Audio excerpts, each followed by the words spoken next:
Hey guys, coming at you with a writing video.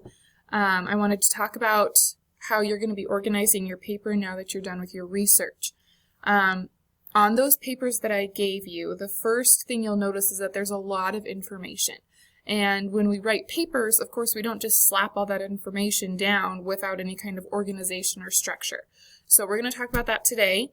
You can see on my little paper here what we're going to be discussing.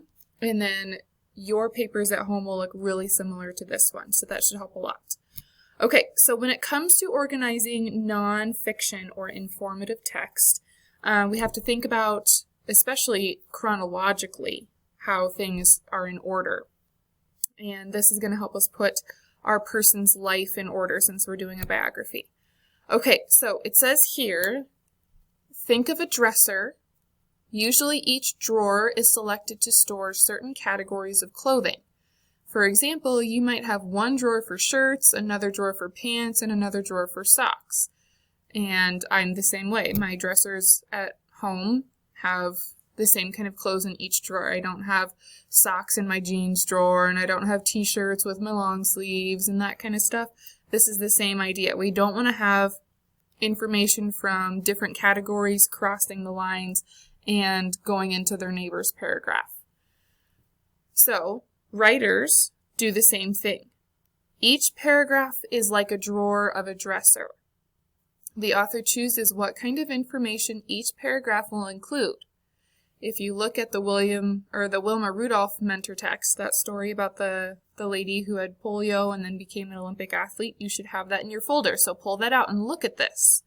If you look at this story, the middle three paragraphs are organized like this. So those middle three in a paper are called the body paragraphs. So those body paragraphs are organized this way. The first dresser drawer talked about her early life, her childhood, what happened when she was younger, and then the second paragraph talked about her accomplishments.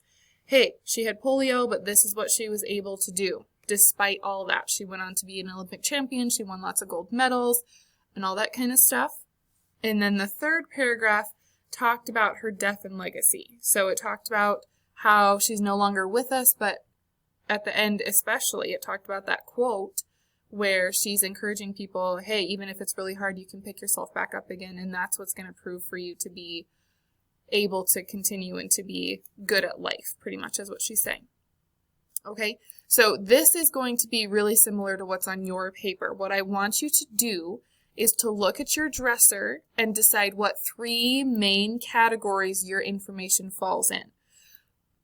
What I've seen most people do is that their first body paragraph talks about their birth and childhood.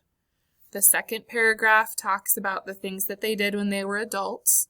And then the third paragraph kind of depends on if your person is still alive or if they've passed away. If your person is still alive, then this paragraph would talk about what they're doing now. If your person has passed away, then you would talk about their death and what they've left behind for us. Okay?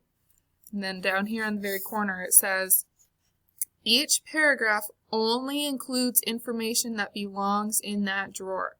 So, if I am talking about her accomplishments, I don't want to have stuff in there from her death and legacy because that doesn't fit. That's for a different paragraph. And so this is going to help you move on to the next page, which looks, oops, my goodness, I have a couple copies. Looks like this, drawer number 1. So this is going to be your top drawer. What I want you to do is to take whatever you label your top drawer and then write that title here. This is what you're going to be talking about in this paragraph. It's going to be the same information. And then go through all of your papers, the 2 papers with all of those boxes on them, and just write down information that fits in this box. So if you're writing about their early life and childhood, then write down all the information that fits in that category. Where they were born, when they were born, who their parents were, if they have siblings, what they did when they were kids, where they grew up, blah, blah, blah. Okay? In drawer number 2, same thing. Label your drawer. What information are you looking for drawer number 2? And put all of that information here. We're just writing sentences just transferring that information so that we know where it goes. And then drawer number 3 is the same thing. Title of the drawer, and then all the information that belongs in that drawer. Okay, you have this whole packet to be working on this week. As always, let me know if you have questions, and I'd be happy to help you. See you later, guys.